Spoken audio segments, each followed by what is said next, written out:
tristeza. Você já parou para pensar na tristeza como um espírito maligno? Vou confessar uma coisa a vocês, eu nunca tinha pensado nisso. Eu sempre achei que às vezes que eu fico triste, eu tenho uma causa. Eu sempre tento descobrir uma causa ou os culpados pela minha tristeza. Mas preparando esse acampamento pude perceber de fato, a tristeza ela não é só uma arma do inimigo, ela é o próprio maligno. Porque o que é que leva você à tristeza? A decepção com Deus, consigo mesmo, com os outros. O que leva-nos à tristeza, e aqui nós entendemos, porque essa é uma dimensão maligna mesmo, é a prisão ao passado. Ninguém fica triste se viver no presente.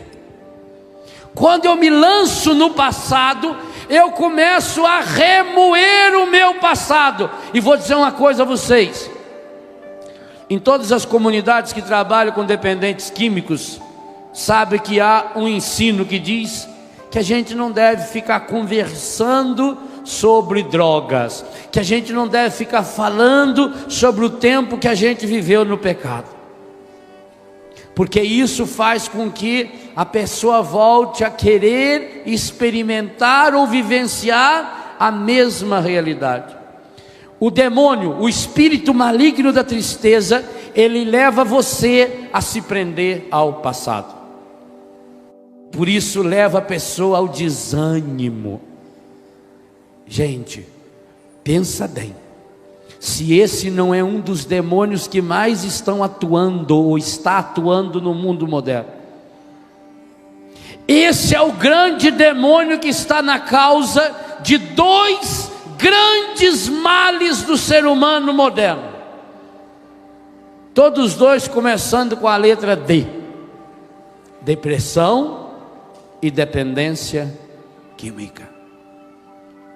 A tristeza é a perda do sentido da vida. A tristeza é demoníaca porque ela é a ação contrária a Deus. Olha, o que diz o primeiro capítulo da Bíblia, no versículo 31, você que tem a Bíblia, abre rapidinho, é fácil de achar, é antes do Apocalipse, Gênesis 1, é muito fácil. Gênesis 1, versículo 31. O que está escrito aí? Deus contemplou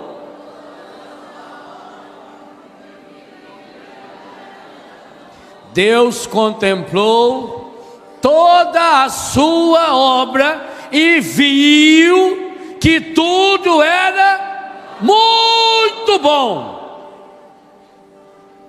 A tristeza leva você ao contrário dessa presença de Deus. Primeiro, a tristeza faz com que você não contemple mais toda a obra. Você se fixa num problema. Recorda-se a última vez que você ficou triste? Ninguém de nós fica triste se não se isolar num problema. Nós isolamos o problema e depois o olhamos com lente de aumento.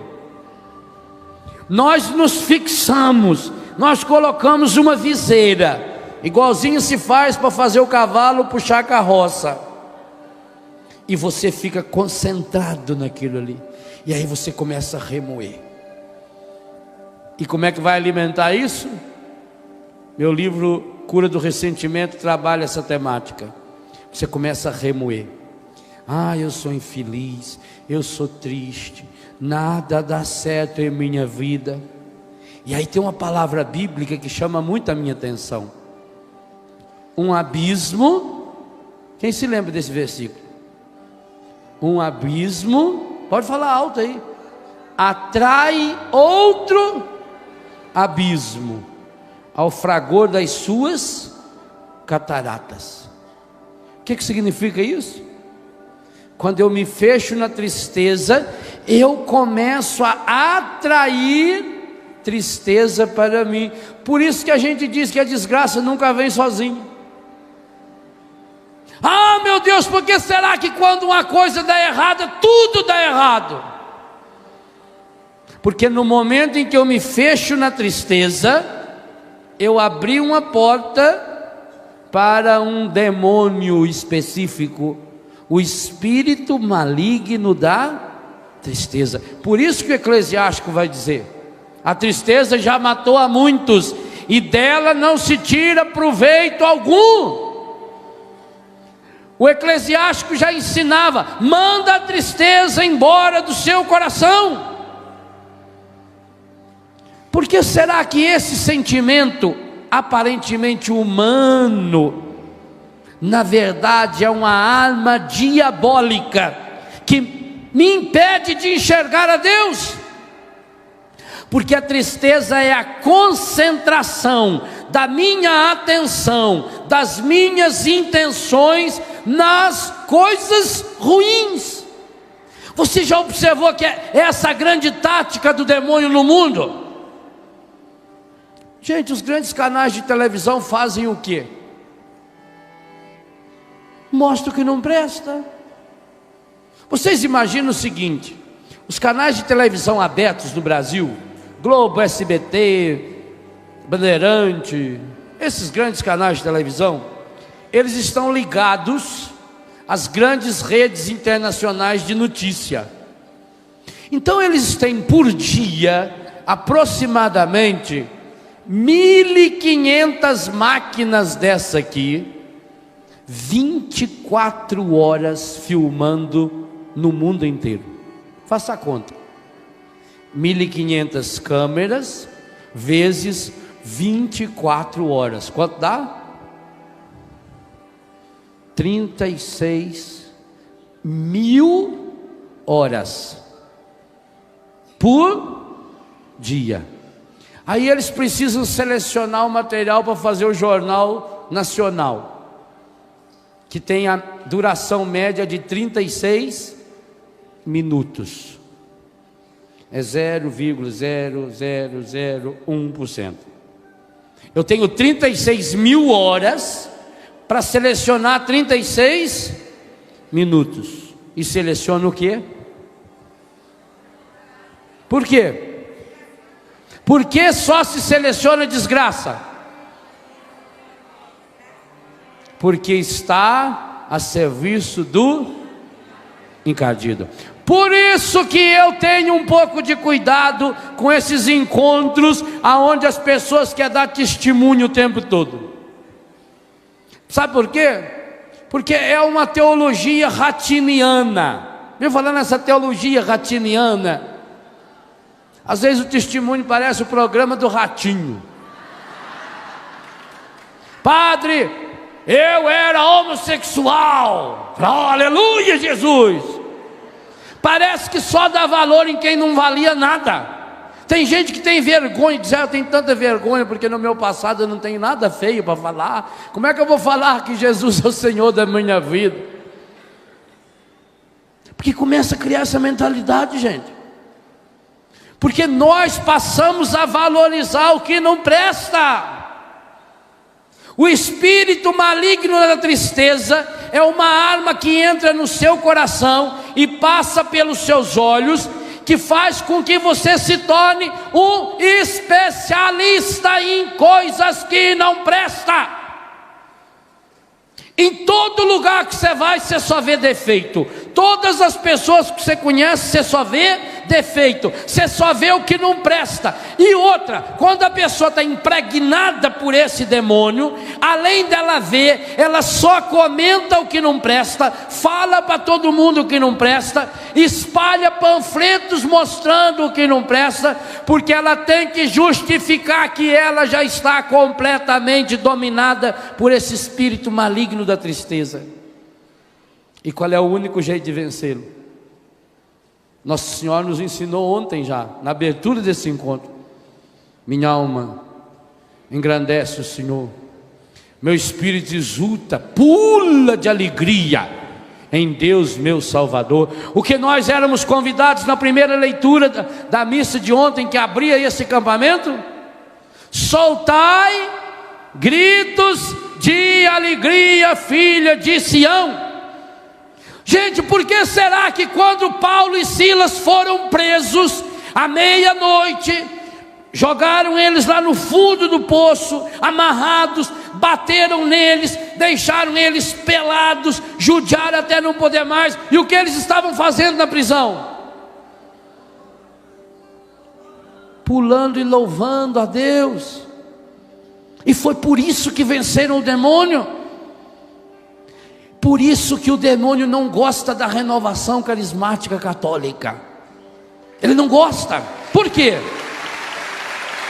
Porque a renovação foi chamada a exercer na igreja o ministério do louvor e da alegria. E sabe qual é a minha tristeza? Quantos grupos hoje já estão dominados por esse espírito da tristeza?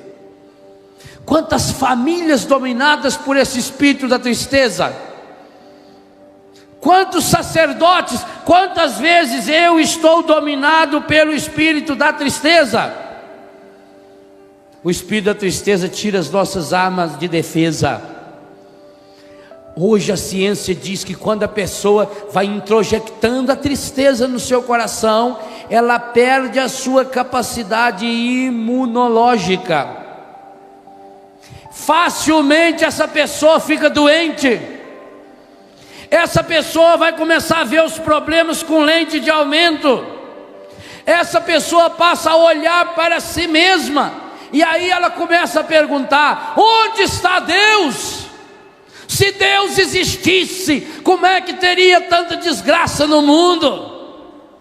Quantas vezes você já deve ter ouvido alguém dizer assim: quando eu vejo uma criança doente, eu me revolto contra Deus. Quanta gente perdeu a fé na hora de uma desgraça. Por quê? Porque aconteceu um problema? Não. Porque estamos dominados por um demônio terrível chamado espírito e é preciso expulsar esse espírito do nosso coração. A alegria do Senhor será nossa força. Jesus vai nos ensinar no capítulo 15 de São João, versículo 9 ao 11, que a minha alegria esteja em vós e a vossa alegria seja completa. São Paulo vai nos ensinar da carta que escreveu da prisão: alegrai-vos sempre no Senhor. E já preguei sobre esse tema nesse rincão, quando em todas as santas missas o sacerdote convida o povo de Deus a vencer e a derrotar esse espírito maligno da tristeza. Corações ao alto, demos graças ao Senhor nosso Deus. Pensa no que você falou. É nosso e nossa. Logo, se eu não dou graças a Deus, eu não estou cumprindo o meu dever, e além disso, estou perdido. O que o demônio quer é que nós nos perdamos em nós mesmos, nessa e na outra vida. O espírito da tristeza leva você a ficar preso ao passado. E aí é uma área em que o demônio domina.